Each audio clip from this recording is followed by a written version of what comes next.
Welcome back to Pokemon episode summaries. Today, I'll be doing episode 349, Grass Hysteria. The episode begins with Ash and the gang lost in the middle of a forest on the way to Fortree City, finding themselves in a uncharted area of Hoenn that seemingly no one had ever been to. As Ash and the gang were freaked out, hearing the sounds of hoot-hoots echo in the distance, making them take positions, standing against each other, trying to protect each other, fearing that something could come out and attack them at any moment, since no one knew anything about this neck of the woods. Ash and the gang's fears weren't helped by the fact that it was super dark in the forest, and they also weren't helped by the fact that neither Brock's compass or Mac's Pokénav were functioning correctly in the woods, with Max stating that he couldn't get a signal of where they were in his Pokénav as they entered a spot outside of his Pokénav's capabilities, and Brock stating his compass was going wild in multiple directions, and he then checks his guidebook to see if he could at least find this forest, but he admits that the forest didn't even show up in his guidebook either. And this made everyone very worried, all wanting to find a way out as soon as possible, but they feared that they wouldn't be able to without any guides. Although May was the only one to openly admit how scared she was, when, just then, bushes were heard rustling. So, Ash and the gang went to investigate the source of the sound, only to see a very angry Skarmory fly out and roar. Ash and the gang obviously felt like it was going to attack, since it was swooping down towards them in an attacking position. So, they all ran as fast as possible, but Skarmory didn't give up chasing them. Unfortunately, as Ash and the gang were running away, Skitty chose the wrong time to forcibly come out of its Pokeball, grinning happily as it now stood, unaware, right in front of Skarmory's flight path. Thankfully for Skitty, though, as Skarmory was about to hit Skitty, May ran over to Skitty and tried to cover Skitty to protect her from Skarmory. Ash called for May to come back, but May refused and stayed curled up in a ball, sheltering Skitty. Ash continued to call for May, though, as Skarmory was closing in, but before May could get away with Skitty back to Ash, Brock, and Max, sure enough, the Skarmory grabbed onto her backpack and flew away with her, still holding on to Skitty. Brock, Max, and Ash initially saw Skarmory flying off in the distance, but then they saw it disappear. So they all complained about how they did nothing to help May, and stated how they should have done something, so they all decided to take action now by giving chase to the Skarmory in hopes of getting May back. Eventually, as Skarmory flies with May, it goes right over a large wooden wall. Ash, Brock, and Max very soon after make it to this wall, doing everything in their power to catch up to Skarmory, but unfortunately, they couldn't get past the wall, not just because of the fact that it was a wall, but because they were all stopped by two guys in cloaks blocking the path, telling Ash and the gang, aside from May obviously, that no one was allowed to go past the wall, revealing that beyond the wall lied the Forbidden Forest, an area that humans weren't allowed to enter. The two cloaked men then demand to know what the fuck Ash, Max, and Brock were even doing by the wall in the first place, and Max explains the situation, stating that his sister May was protecting her Skitty when a Skarmory kidnapped her and took her into the air, flying her into an area beyond the wall, which was presumably the Forbidden Forest. After hearing about all this, the two cloaked men seemed worried now, and debated if they should actually open up the fence to the Forbidden Forest, so that Ash, Brock, and Max could help out May. And they debated for quite a while, eventually coming to the conclusion that they should consult their leader, an elder, Old Man Osby, first. Ash and the gang were confused as to who this Old Man Osby was, but when the two cloaked men tell Ash, Brock, and Max to follow them to Old Man Osby, they do as told. Meanwhile, Skarmory flies atop a peak on a mountain and drops May down there, and May then picks up Skitty, getting up from the ground as she watches Skarmory fly off. She then makes sure Skitty is okay before recalling it into its Pokeball, but it was then, while she was looking for a way down the mountain, she noticed a wild Bulbasaur on the edge of the cliff, looking very happy as it was about to retrieve a flower at the bottom of the cliff on the mountain for itself, utilizing its Vine Whip. However, just as it finally grabbed the flower with its Vine Whip, it managed to slip in the process and started to fall down the cliff, but May saw this and was able to lunge and grab it just in time. Bulbasaur was shocked to be saved, and it was then placed back on solid ground on the mountain as May told it to be careful. Bulbasaur smiled at first, happy to be safe. However, once it noticed that a human was in front of it, it became cautious and started to back away, scared of what it believed to be a strange being it rarely ever interacted with. May reassures Bulbasaur that she meant no harm, though, as she introduces herself, and Bulbasaur tries to inspect her by using its vine, and as the vine goes over May, she begins to laugh immensely and begs Bulbasaur to stop tickling her. And upon seeing this, Bulbasaur began to think that May wasn't so bad, as she wasn't even freaking out to his Vine Whip. May was overjoyed to see Bulbasaur warming up to her, so she proceeded to try and get closer to it, but it was then that a Sunflora, a Weepinbell, and a Gloom arrive to stand in front of Bulbasaur to prevent May from reaching it and to protect Bulbasaur. Sunflora, Weepinbell, and Gloom then stare at May angrily, as May stares back at them, confused, as she didn't understand why they were cautious around her. Meanwhile, the two cloaked guys had escorted Ash, Brock, and Max to a village, and the first thing they noticed was 3 Poochyena eating. However, they then saw Old Man Obie approach, and he greeted them, leading Ash, Brock, and Max to explain the situation. Even after hearing The story from Ash, Brock, and Max, though, Old Man Obi refused to help them, stating that the Forbidden Forest had been untouched by man through all existence, and it would be a disaster for Ash, Max, and Brock to enter, explaining that there had been a lot of grass Pokemon there, since it was basically known as a grass Pokemon exclusive hangout spot, and they had never saw humans. So since they had never saw humans, they would get extremely angry upon seeing them, explaining that that was the reason why the area was off limits to humans in the first place, because they didn't want to take the risk of humans coming into contact with any of the grass Pokemon. Ash refuses to concede to Obi's demands and explains that he couldn't leave his friend May inside the Forbidden Forest. Old Man Obi doesn't care, saying the situation was out of his hands. He just wanted to protect the grass Pokemon, and suggested that Ash, Max, and Brock just give up and leave, and he and the Cloaked Men, his followers, began to walk away. However, Ash remained adamant that May be saved, and was eventually able to convince Old Man Obi to have a meeting with the rest of his followers, more Cloaked Men, about what should truly be done with the situation. Meanwhile, Team Rocket was spying on what was going on from a branch on a tree. James was excited upon hearing about the grass Pokemon Old Man Obi was talking about, and Jesse added that they could potentially be easy to capture since they were unaware of humans and wouldn't know how to defend themselves. Wobbuffet then forcibly pops out its Pokeball, smiling happily, insinuating that it wanted to capture the grass Pokemon as well, and Meowth then stated his desire to capture the grass Pokemon because Giovanni would likely really appreciate having a bunch of strong grass Pokemon. So, knowing that they all agreed, Meowth started a chant, and Team Rocket all cheered this chant together before heading off into the forest to go capture the grass Pokemon. Meanwhile, back with May and Bulbasaur, the angry staring contest between May and the grass Pokemon had come to an end, although despite May being absolutely terrified by the grass Pokemon staring by this point,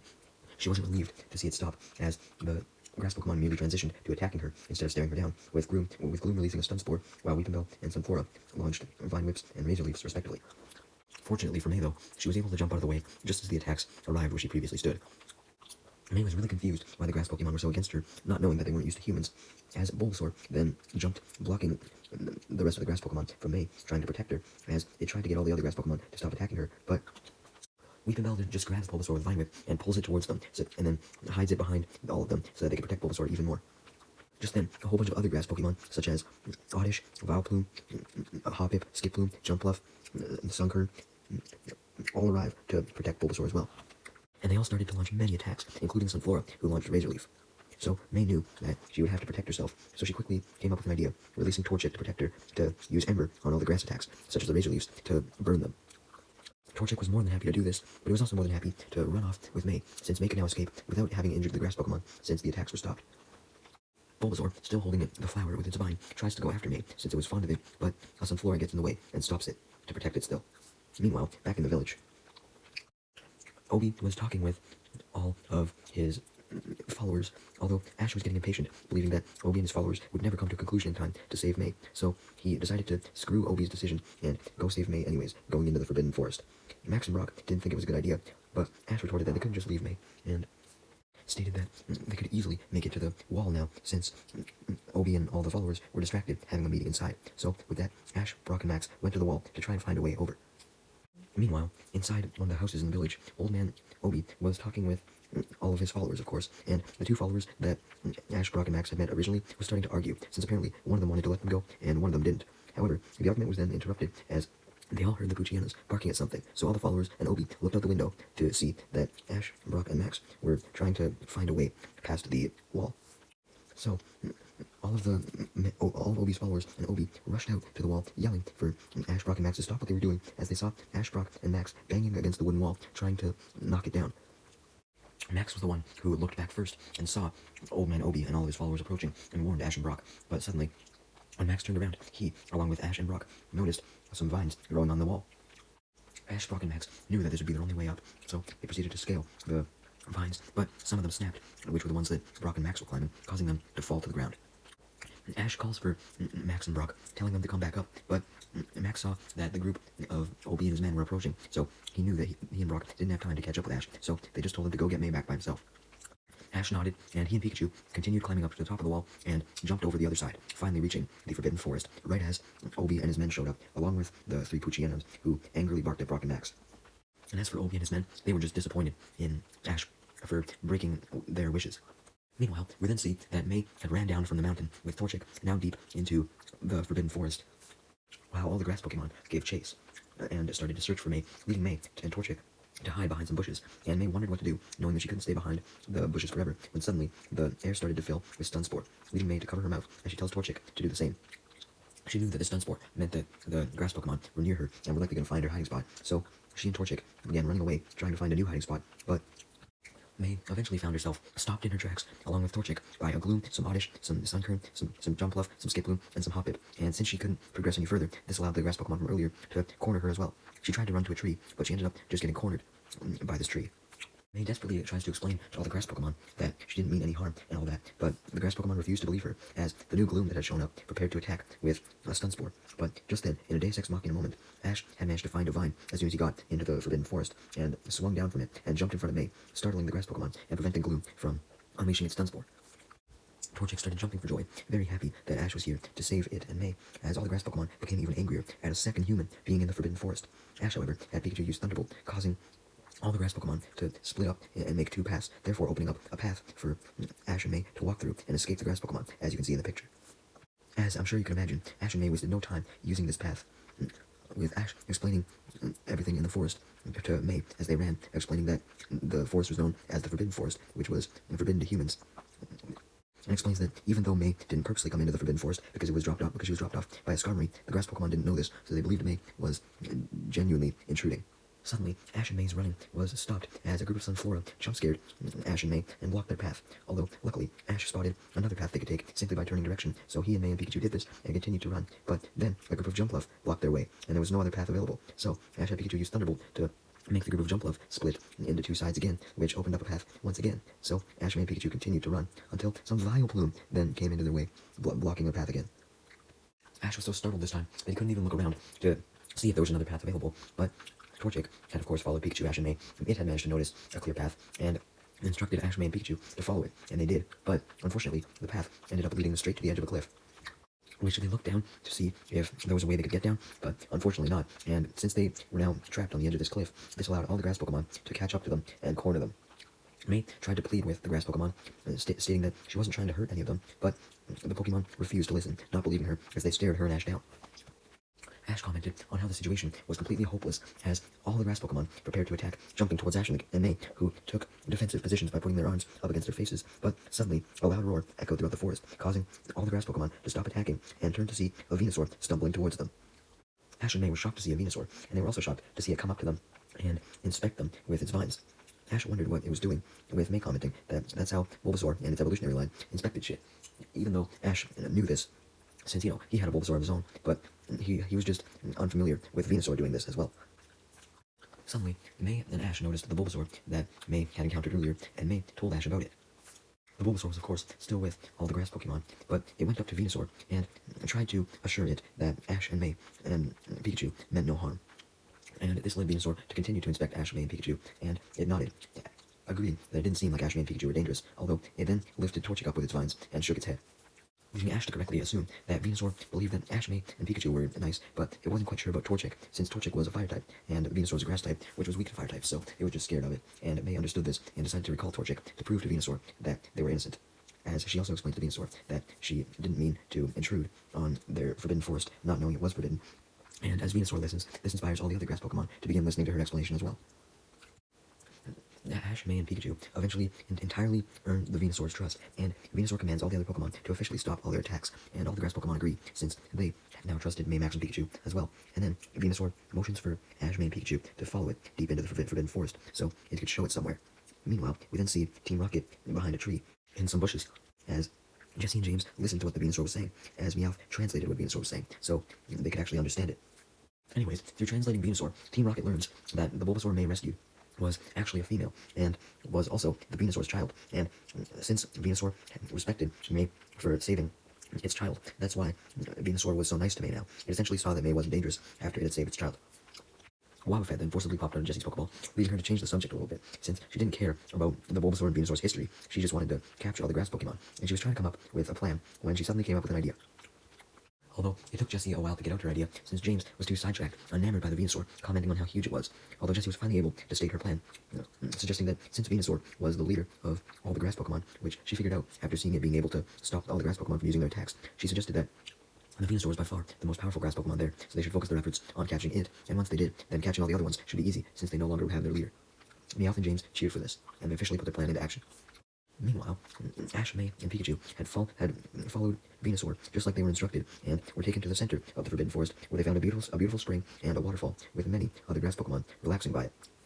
Bulbasaur then came up to May and extended its vine to give May one of the flowers that she picked earlier, leading May to thank it and then introduce it formally to Ash. This Bulbasaur actually reminded Ash of his own Bulbasaur, and he proceeded to tell this Bulbasaur about it, explaining that he had a Bulbasaur and it was currently at Professor Oak's lab in Pallet Town. Although, obviously, this Bulbasaur didn't care about this whatsoever, and just ignored Ash as it grabbed May with its vines, and it moved its vines, trying to pull her away and trying to get her to follow it as it progressed down a path. Ash was curious as to where Bulbasaur was taking May, so Ash followed while Venusaur observed, although it simply just decided to rest by the rest of the grass Pokemon, knowing that Bulbasaur would be safe. After a while of going down many paths in the forest, Bulbasaur eventually led Ash and May to the edge of a cliff, where May arrived first, followed by Ash and Pikachu, and they all looked out to see a beautiful view of the forest that they had been lost in below, and also a city in the distance. May realizes that Bulbasaur had never been outside of the forest when her and Ash were talking about the city to each other, and proceeded to explain the concept of a city to Bulbasaur, explaining that in cities beyond Bulbasaur's forbidden forest, people and Pokemon lived in harmony, and mentions that it was a large world out there. Bulbasaur seemed pretty confused about all this, not understanding what May meant, so May explained the concept of a city to Bulbasaur some more, as she lifts Bulbasaur up into her arms to give it a closer view of the city, and explains that she and Ash and their other friends had been through towns just like the one in the distance for a very long time, and assured it that each of those towns and cities had their own unique flair to them, and explained to Bulbasaur all the unique things she'd seen on her journey so far, also mentioning that she was a Pokemon coordinator who really worked together with Pokemon, and all of this made Bulbasaur very excited. Meanwhile, back in the village, Brock and Max were trying to get past the wall, trying to convince Obi and all of his followers to let them past. Obi just proceeded to give an exposition dump on the Forbidden Forest, as it turns out that Obi and his followers had actually already reached a consensus and were going to allow Brock and Max to go inside. But the reason why they had tried to stop Brock, Max, and Ash from going in a few minutes ago was because they wanted to warn them of some dangers and tell them more about the Forbidden Forest before letting them in. So Obi proceeded to do this, explaining to Max and Brock that all the grass Pokemon used to be hunted by a whole bunch of trainers who would come to the area to capture them all, and this eventually caused the Pokemon to become hostile towards the humans because they wanted to be left alone, since the Forbidden Forest was a sanctuary for only the grass Pokemon. They didn't want any humans coming inside. Obi and his followers here both wanted to protect the grass Pokemon from any further disturbances by trainers coming in, and they also wanted to protect themselves and the village, because since the grass Pokemon were hostile, they were a threat to the village. So that's why they built the wall to separate the village from the forest, so that no one could get in. And also, they set up guards to keep anybody from trying to break through the wall, such as the two cloaked people that Ash, Brock, and Max had encountered earlier, and that were part of the meeting. Brock then asked a question about the Forbidden Forest, specifically why his compass and Max's Pokénav didn't work, leading Obi to explain that the area happened to have strange magnetic properties, or a magnetic field of some sort, which prevented those tools from working. Obi then reveals that he and his followers have reached a consensus and have agreed to not only let Brock and Max into the forest to help find their friends, but they themselves were going to help Brock and Max find their friends as well, including Ash, since he was probably lost now. And Brock acknowledged that was probably a correct assumption, and thanked the followers and Obi for letting him and Max inside, although the followers explained to Brock that although they were letting them in, they had to find their friends as quickly as possible and get out as soon as possible to have minimal risk of upsetting the grass Pokemon. Obi then gives Brock and Max a final warning, as he adds that it was very easy to get lost in the forest. Although Brock and Max didn't care about this, remaining adamant that they had to find Ash and May, as Max wondered how Ash was doing, and if he had found May, while the followers of Obi opened up the wall, and Obi, his followers, Max, and Brock all entered the Forbidden Forest. Meanwhile, Ash, May, Pikachu, and Bulbasaur were still observing the beautiful view of the city and forest in the distance, and they all began to play together, rolling around, when suddenly Ash remembered that technically they shouldn't even be off this far away from Venusaur, since Venusaur was the one who gave them permission to stay in the forest in the first place, and other than that, they shouldn't even be in the forest to begin with. And Ash also remembered that Brock and Max were probably worried about them by now, so suggested that they go back. So Ash and May began to go back to Venusaur, so that they could say goodbye to it and return Bulbasaur to it, when suddenly Ash and May heard something loud behind them, so they turned around to see a bunch of grass Pokemon running and looking extremely scared, and they soon saw the reason for this when they examined the area and saw Team Rocket using a huge mech that was designed like a woman gardener, and Team Rocket was using this mech to scoop up all the grass Pokemon into a net that was located on its back. Team Rocket was there putting their plan into action after all. Ash and May immediately ran towards the rampaging mech to try and look for a weak spot to attack it, but they started to get scared when the mech started heading straight for them and threatened to run them over. But before it did, the mech actually stopped. And since Team Rocket didn't desire to kill Max and May, or Ash and May, they just had the desire to taunt them. And they came out from the top of the mech near its hair to say their motto, declaring their plan to steal all the grass Pokemon and Venusaur. Admitting that they did plan to steal Venusaur first, but they soon realized that would be too difficult. Jessie thought it'd be the other way around, but she came to the conclusion that stealing a whole bunch of smaller mons would be easier than stealing just one big one. Team Rocket then orders May and Ash to move out of the way so that they could continue stealing the grass Pokemon as they retreat back into their mech. Although Ash and May adamantly refuse and tell Team Rocket to release the grass Pokemon, as Ash tells Pikachu to use Thunderbolt to try and shock Team Rocket's mech. But the mech actually had a defense mechanism as its chest opens up to reveal a mirror that deflected the attack. And we then see Team Rocket inside of their mech piloting it as Meowth laughs, bragging about how he had designed the mirror as Wobbuffet pops out from his ball. This interrupted Meowth as he was speaking, which obviously made Meowth angry, but Wobbuffet soon somehow got recalled back into its Pokeball thanks to Jessie, and this allowed Meowth to just continue laughing, bragging about how he designed the mech again. And then the mech starts to head straight for Ash and May once again, so that it can get to Bulbasaur, as Bulbasaur wasn't captured like the rest of the grass Pokemon. Meanwhile, Brock, Max, and all of the followers of Obi, as well as Obi himself, were going through the forest with the Poochyena, having the Poochyena sniff around, trying to find Ash and May's scents. While they all followed the Poochyena, Max was holding a rope that extended out all the way back to the start of the forest by the wall, so that they knew how to find their way back and wouldn't get lost once they hopefully found Ash and May. Suddenly, Brock, Max, all the followers, and Obi heard the screams of Bulbasaur and looked around for the source, although they couldn't find anything. We then see why Bulbasaur was screaming, though, as, unfortunately, just like Team Rocket had wanted, they had managed to use the mech to grab Bulbasaur, and Bulbasaur proceeded to squirm in the mech's arm, trying to get free before being put in the net. May and Ash ordered Team Rocket to let Bulbasaur go, but the mech just did a laughing movement, as Meowth was laughing inside the mech, and he was able to maneuver the mech to do so as well. Just then, a super large vine whip smashed right into the mech's face and knocked the mech down to the ground, causing Bulbasaur to fall out of the mech's hand, and it falls to the ground as well, but unfortunately, May caught it before it fell to the ground, and Bulbasaur smiled at her, showing its respect towards her, and it was then that the source of the huge vine that had hit the mech revealed itself to be none other than Venusaur that wanted to protect its child, although Team Rocket quickly recovers from being knocked down as they get their mech back up and move it towards Venusaur, as they were excited to actually be able to have the opportunity to catch it now, since all the other grass Pokemon for the most part were already dealt with. So, Meowth piloted the mech, driving it towards Venusaur, but Venusaur just hit the mech away with its vine whip and caused the mech to spin while driving, turning it around with its other vine. So, now, the mech was charging backwards instead, although Meowth quickly stopped the mech, and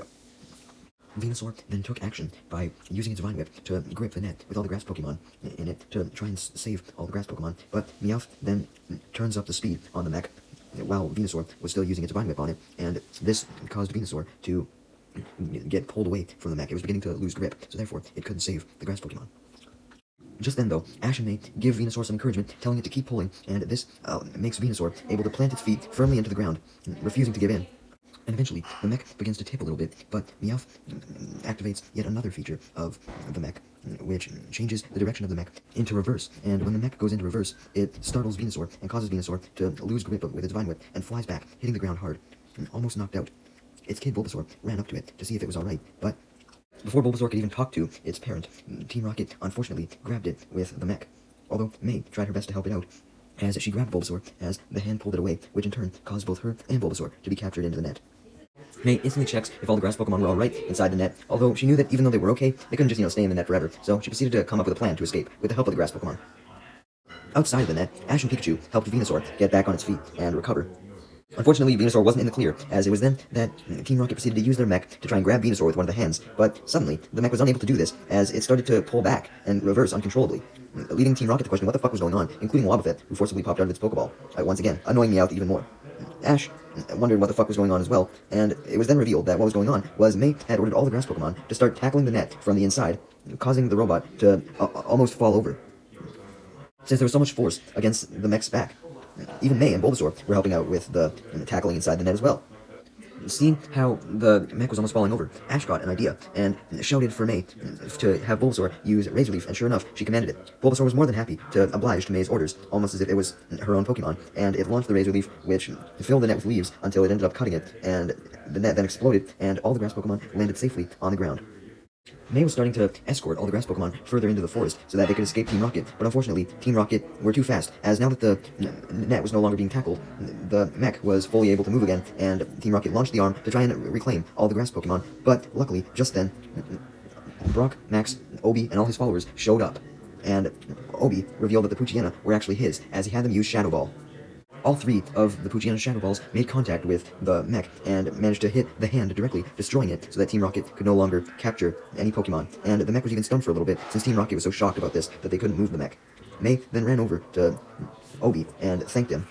Though, unfortunately, Team Rocket remained confident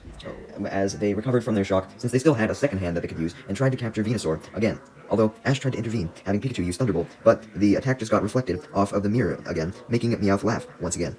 Unbeknownst to everyone, though, even though Ash wasn't successful with the Thunderbolt, it was able to keep Team Rocket occupied enough to allow Venusaur to charge up a Solar Beam. Max noticed this as it was charging up eventually, and Brock did as well, declaring it as Venusaur's strongest attack, and when the attack launched, it blew up the mech, sending Team Rocket blasting off. And during the blast-off, Jesse and James scold Meowth for making the mech only able to deflect electric moves and not any other types of moves, such as grass moves. With Team Rocket gone, Ash and the gang stated how happy they were to be reunited, and they decided that it was now time for them to leave and continue on their journey to Fortree City. So they followed Max's rope back to the village, and decided to leave the village, saying goodbye to Obi, all his followers, and especially all the grass Pokemon, including Venusaur, and Ash and the gang also apologized for disturbing the grass Pokemon's territory, blaming it on Skarmory for the most part. Ash and the gang began to set off as Obi and his followers closed the wall yet again to keep the forest isolated from the village as usual, but just as the wall was closing, May looked back one last time to say goodbye to Bulbasaur. Bulbasaur and May were both extremely sad to say goodbye to each other, having tears in their eyes, although May was told by Max to turn her attention to the way ahead of them, as it would be more painful for her to watch the wall actually fully close. May nodded and stepped away as the wall fully closed, and Bulbasaur continued to watch as May walked away, sad that its friend was never going to come back. However, its parent Venusaur saw how sad it was and suggested that Bulbasaur actually go with May, because, even though it would miss its child, it wanted the best for it. Bulbasaur was a bit hesitant to leave its parent, as it continued to just watch May go, but suddenly it rushed through the wall right before it closed and jumped immediately into May's arms, shocking May, as well as the rest of the gang. May then asked Bulbasaur if it actually wanted to come with her, and Bulbasaur nodded, smiling happily. Although May was concerned that its parent Venusaur and the other grass Pokemon would be against this, although since Venusaur was the one to suggest it, Venusaur merely smiled at May, as did the other grass Pokemon, showing their support, making May relieved that she wasn't purposely tearing away Bulbasaur from its family, and its forest that it had grown up in its entire life. Max, Brock, and Ash were all more than happy to let Bulbasaur join the gang, and suggested that May catch it in a Pokeball, congratulating May on essentially having a new Pokemon, and May does just that, catching Bulbasaur for herself, glad that both her and Bulbasaur had found a new friend today. The episode then ends with Obi and all of his followers congratulating May on her new capture as well, stating that they were very happy to let her take one of the grass Pokemon, as they knew that she would treat it well, and Bulbasaur then said goodbye to Venusaur and all the other grass Pokemon, as the door to the Forbidden Forest officially shut, and May held up Bulbasaur, smiling, and hugged Bulbasaur as the episode came to a close, happy to have a new team member.